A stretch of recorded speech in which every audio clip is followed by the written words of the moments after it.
All right, now it's time for the smoking gun. Proof positive that my brother was murdered. Uh,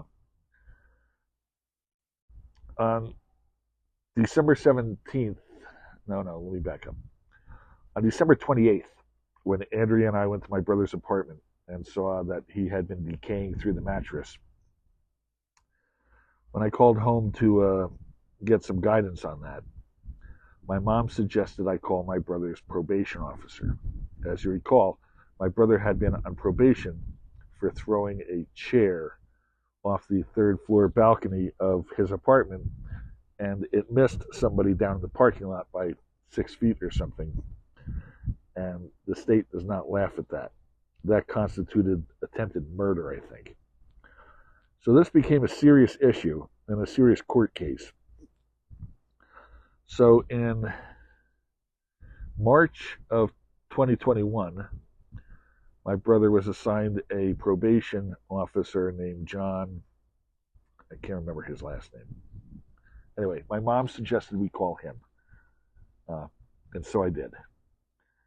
And I said, John, my brother overdosed. And he was very surprised. He said, I don't think he did. I think that's bullshit.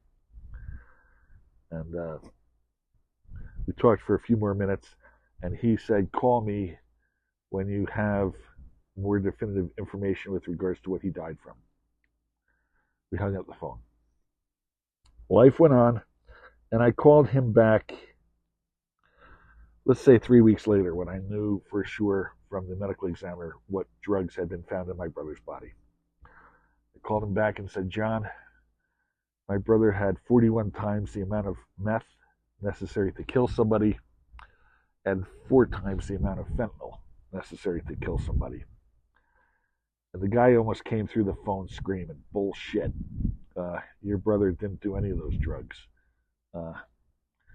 Your brother, basically what he said was that my brother Yali had been drug tested so often and so frequently as part of this 9 months probation that he was on, that this guy was surprised if my brother was even drinking soda.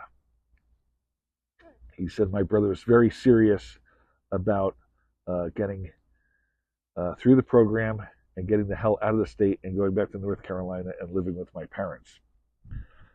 What he said was the proof was in his notes, and I needed to get a hold of his notes.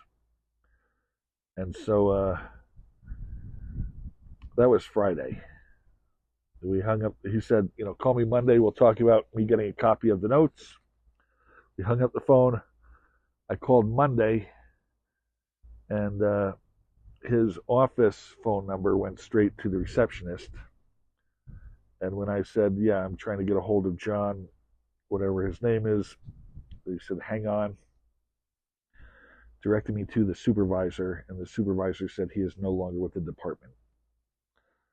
So I don't know why that is. That's a little suspicious. So it took me another 3 months to get his records. The records regarding my brother's probation are 63 pages long, and we will discuss those in the next installment. But what they tell us for now is that from April until my brother died, no caffeine, no meth, no alcohol, no cocaine, no marijuana, no anything. My brother basically just drank water. And he was drug tested 48 hours before he died. So that blows Desiree's bullshit of he overdosed last week or whatever out of the water. His lack of exposure and background to the drugs that killed him are sort of indicative, and the amount are sort of indicative to being given a hot shot. So there's that. So now we need to discuss some of the weirdness of the actual report, and we're going to do that in the next installment. John out.